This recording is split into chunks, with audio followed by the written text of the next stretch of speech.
Today, we are going to talk about how to win someone's heart, not through cliché courting, but through military strategy. We are going to take the siege tactics of history's greatest conqueror, Genghis Khan, and adapt them to modern relationship psychology. No violence, just subtle psychological patterns.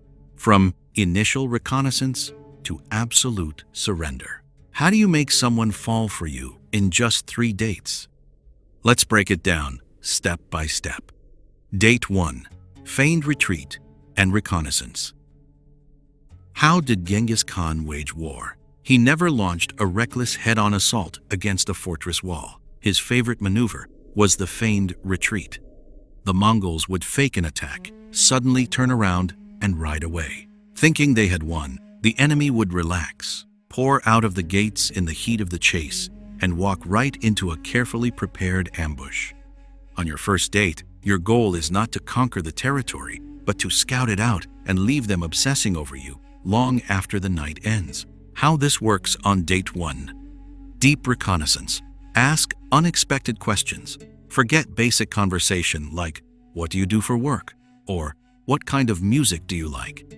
Instead, ask, "What's the craziest decision you've made in the last year?" Or, "What do you dream about when you're alone in the dark?"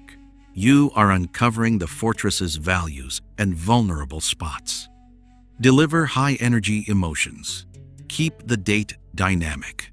Don't just sit in a quiet restaurant for 3 hours. Change 2 or 3 locations during the evening. Start with coffee, take a walk, and finish at a secret rooftop or an unusual bar. Their brain will fall for an illusion. We've moved around so much, it feels like we've known each other forever. The feigned retreat move. This is the main trick. Right when the date hits its absolute peak, when you're both laughing, having fun, and deeply engaged, end the date first. Say, "Listen, I had an incredible time with you, but I have to head out. I've got an early call tomorrow." Do not wait for the conversation to slow down or stall. Leave on a high note. The result: they go home with a sense of lingering curiosity. You haven't oversatiated them with your presence. The enemy, meaning your prospective partner, has charged out of their castle and can't stop thinking, "Why did they leave so fast? I want more." Date 2. Siege and encirclement. Genghis Khan didn't storm cities immediately. He cut off supply routes. He encircled the city so completely that everyone inside could think of nothing else but the Mongols outside. Date 2 is the moment you become the dominant topic inside their head. How this works on date 2. The trust stress test. Pick an activity that sparks emotion or forces you both slightly out of your comfort zones. Go ice skating, visit an amusement park, take a pottery class, or try intensely spicy street food. Sharing a mild thrill releases adrenaline, and the human brain naturally misinterprets adrenaline as falling in love. Create an inner circle. Build a shared language of secrets. Reference inside jokes and details from your first date. Create a code word only the two of you understand. Share a small personal secret. The contrast method. During the date itself, give them your undivided attention. Maintain eye contact and use casual physical touch on their arm or shoulder. But after the date, do not send a massive wall of text. Send a brief message. "That was incredible. Thanks for tonight." And then go dark for half a day. The result: you have breached their inner world.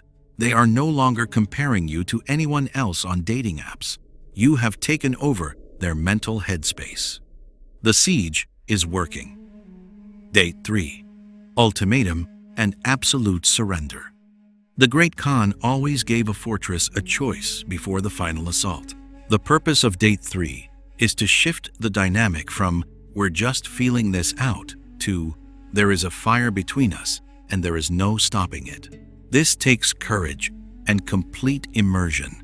How this works on date 3. An atmosphere of intimacy.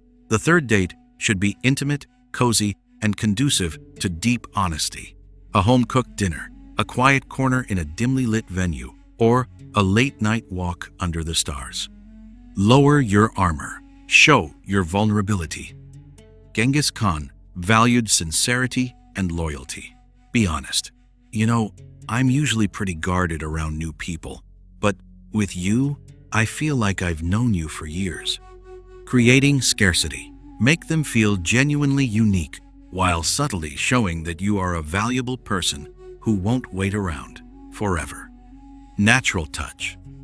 While touches on the first 2 dates were subtle, on the 3rd date, physical contact should feel natural, confident, and intentional. Hold their gaze. Embrace lingering pauses and close the physical distance between you. At this point, they realize that resistance is futile. Your forces are already inside the castle walls. Let's lock in the code of Genghis Khan for relationships. Never drag out your attacks. It is always better to leave 10 minutes too early than 5 minutes too late. Stay unpredictable. Switch up your date ideas and balance high energy with calm composure. Value your independence. A conqueror is respected because they have a rich, full life of their own, not because they are begging at the gates of someone else's castle. Remember, attraction isn't magic. It's chemistry, psychology, and a little bit of smart strategy. Use the siege method with intelligence, respect, and good intentions, and may your conquests lead to strong, happy partnerships. If you enjoyed this strategy, hit the like button, subscribe to the channel, and drop a comment below telling me which of these moves you're going to try on your next date. See you in the next video.